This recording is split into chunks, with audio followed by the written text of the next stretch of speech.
Shalom saudara-saudaraku yang diberkati oleh Tuhan. Kita bersyukur kepada Tuhan karena masih diberikan kesempatan pada saat ini untuk mendengarkan firman Tuhan. Saudara-saudaraku yang diberkati oleh Tuhan, saya berharap kita semua dalam keadaan sehat-sehat selalu. Sebelum kita mendengarkan firman Tuhan, mari kita tunduk kepala, kita berdoa.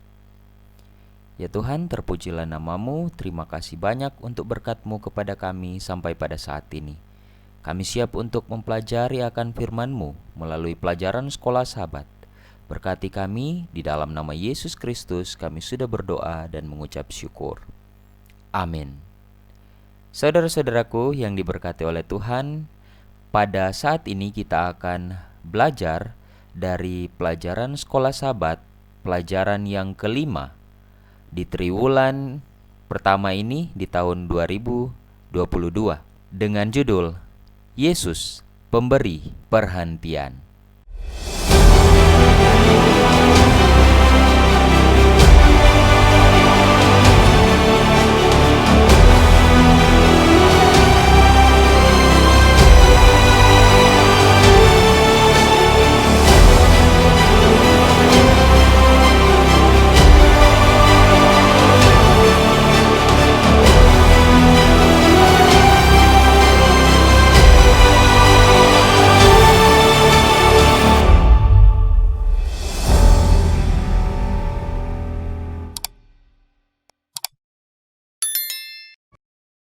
Saudara-saudaraku yang diberkati oleh Tuhan, perhentian adalah topik utama dalam Ibrani 3 dan Ibrani pasal 4.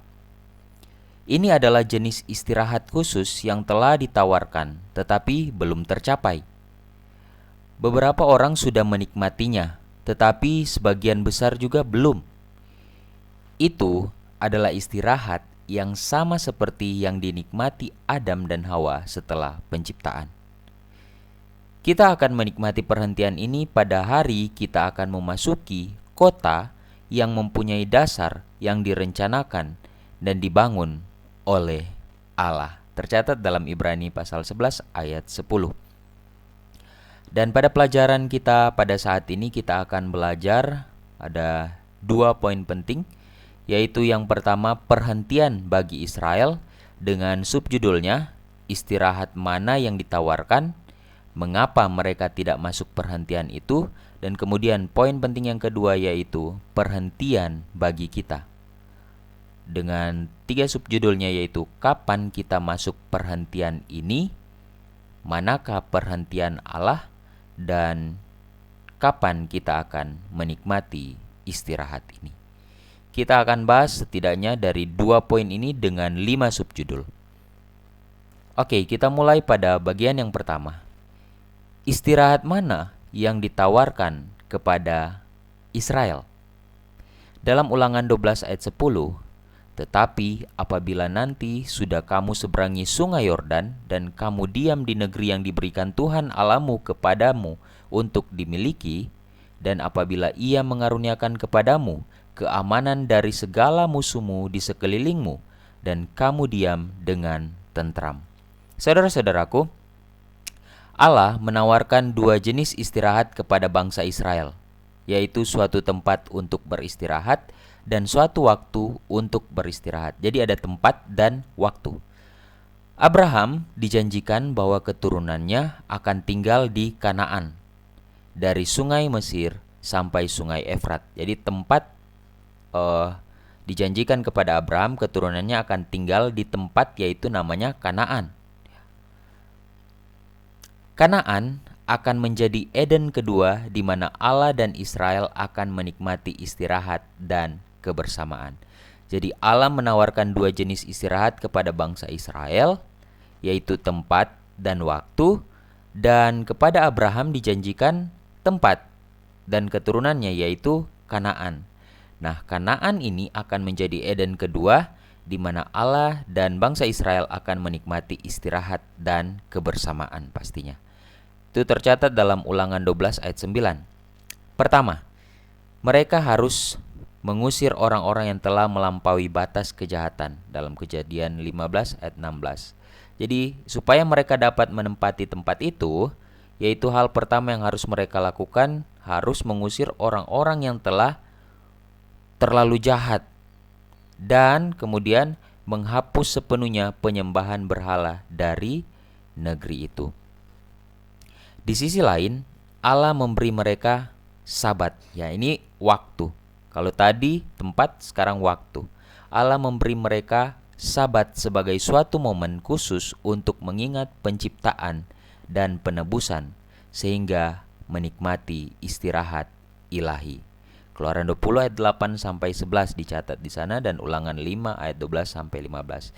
Jadi, Tuhan berikan istirahat, yaitu ada dua, tempat dan waktu, dan Tuhan janjikan kepada Abraham bahwa dia dan keturunannya akan tinggal di Kanaan sebagai tempat istirahat.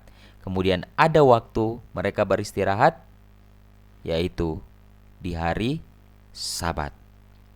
Luar biasa. Ketika Tuhan berjanji, Dia genapi. Itulah Tuhan Yesus Kristus. Mengapa bangsa Israel tidak masuk perhentian itu? Kenapa mereka tidak masuk di tempat perhentian itu? Dalam Ibrani 3 ayat 19, demikianlah kita lihat bahwa mereka tidak dapat masuk oleh karena ketidakpercayaan mereka. Saudara-saudaraku yang diberkati oleh Tuhan, kita tahu bersama ketika bangsa Israel keluar dari tanah Mesir, banyak sekali mujizat yang mereka terima, mereka lihat dengan mata kepala mereka sendiri. Ketika di Mesir ada 10 tulah. Ketika mereka harus menyeberangi Laut Merah, bingung, tapi Tuhan menolong mereka. Air terbelah. Kemudian ketika mereka kelaparan, mereka dapat keajaiban mana. Mereka haus, Tuhan jawab dengan memberikan air dari batu. Dan Tuhan hadir di tengah-tengah mereka melalui tiang awan dan tiang api. Betapa luar biasanya kehidupan mereka. Generasi yang meninggalkan Mesir ini melihat perbuatan luar biasa dari Tuhan. Berbeda dengan generasi yang lainnya, ya. Mereka melihat itu semua. Namun apa yang terjadi, saudara-saudaraku yang diberkati oleh Tuhan? Ketika mereka melihat itu semua, mereka merasa bahwa segala sesuatu tidak ada artinya bagi mereka. Kenapa saya katakan seperti itu? Karena pada kenyataannya mereka masih pun bersungut-sungut. Namun hanya Kaleb dan Yosua yang percaya bahwa Tuhan akan memenuhi janjinya di gerbang Kanaan. Karena ketika 10 mata-mata dikirimkan, mereka ragu untuk masuk ke tempat peristirahatan yang dijanjikan, yaitu Kanaan. Sehingga ketidakpercayaan dari 10 mata-mata lainnya dengan cepat menyebar di antara orang-orang Israel pada saat itu. Mereka ragu, mereka tidak percaya kepada Tuhan. Karena keraguan-raguan identik dengan ketidakpercayaan. Padahal mereka telah melihat bukti-bukti nyata yang Tuhan berikan. Tuhan menolong mereka. Tapi hanya karena 10 mata-mata ini, mereka ragu. Ibrani 12 ayat 12. Mari kita tidak mengikuti teladan mereka, tetapi kita perkuat iman kita yang lemah, dan kita harus saling mengingatkan. Aplikasi apa yang bisa kita ambil? Ketika kita menghadapi tantangan dalam kehidupan kita, kita harus ingat bahwa Tuhan sudah bersama-sama dengan kita sebelum-sebelumnya. Berarti Dia akan sama-sama dengan kita seterusnya. Karena Dia berjanji tidak akan pernah meninggalkan kita. Dia selalu membuka tangannya untuk menyambut kita semua. Saudara-saudaraku, dalam buku That I May Know Him, Juni 12, tanggal 12, dikatakan begini. Negeri yang kita tuju dalam segala hal jauh lebih menarik daripada tanah Kanaan bagi anak-anak Israel. Apa yang membuat kemajuan mereka terhenti hanya dengan memandang tanah yang baik itu? Ketidakpercayaan mereka sendiri yang membuat mereka mundur, tidak percaya akan janji Tuhan. Mereka tidak mau mempertaruhkan apapun demi janji-janji Allah. Kita berdiri seolah-olah di perbatasan Kanaan surgawi. Jika kita memiliki iman dalam janji-janji Tuhan, kita akan menunjukkan bahwa kita tidak hidup untuk dunia ini, tetapi menjadikannya urusan pertama kita untuk mempersiapkan negeri suci itu. Saudara-saudaraku, jangan sampai ketidakpercayaan kita membuat kita akhirnya meninggalkan iman, meninggalkan Tuhan. Kita lupa tuntunan Tuhan di masa-masa yang lalu bagi kita. Tetap setia. Biarkan Tuhan dalam kehidupan kita, maka Dia akan terus menolong kita. Di bagian yang kedua, kapan kita masuk perhentian ini? Dalam Ibrani 4 ayat 7, sebab itu Ia menetapkan pula suatu hari, yaitu hari ini. Perhentian yang dijanjikan Allah kepada Israel dan kepada seluruh umat manusia tidak sepenuhnya diberikan ketika Kanaan ditaklukkan dalam Ibrani 4 ayat 8. Dan bahkan ketika Israel menguasai semua tanah perjanjian pada zaman Daud dan Salomo dalam 2 Tawarit 9 ayat 26. Karena umat Allah masih penyembah berhala. Wah, ternyata mereka pada saat itu masih menyembah berhala. Istirahat ini adalah persekutuan yang intim dengan Allah. Jadi perhentian yang dijanjikan Allah kepada Israel dan kepada seluruh umat manusia tidak sepenuhnya. Kenapa? Karena sebagian dari mereka masih menyembah berhala. Sedangkan Tuhan mau istirahat ini yaitu sepenuhnya kepada Allah. Persekutuan yang intim dengan Allah. Itu sudah tersedia bagi kita sejak penciptaan dalam Ibrani 4 ayat 3 sampai 4. Bahkan hari ini, Ibrani 4 ayat 7. Beberapa orang telah memasuki hari perhentian itu.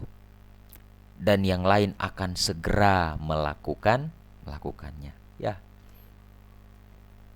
Hari ini, saudara-saudaraku, kita dipanggil untuk mengakui bahwa Allah telah setia kepada kita dan bahwa kita memiliki cukup alasan untuk segera menerima undangannya. Kalau begitu, manakah perhentian Allah?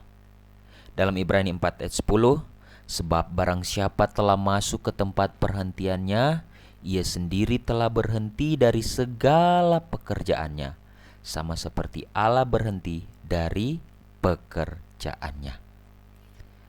Saudara-saudaraku yang diberkati oleh Tuhan, kita didorong untuk memasuki perhentian Tuhan. Ingat, perhentian Tuhan, bukan perhentian kita manusia.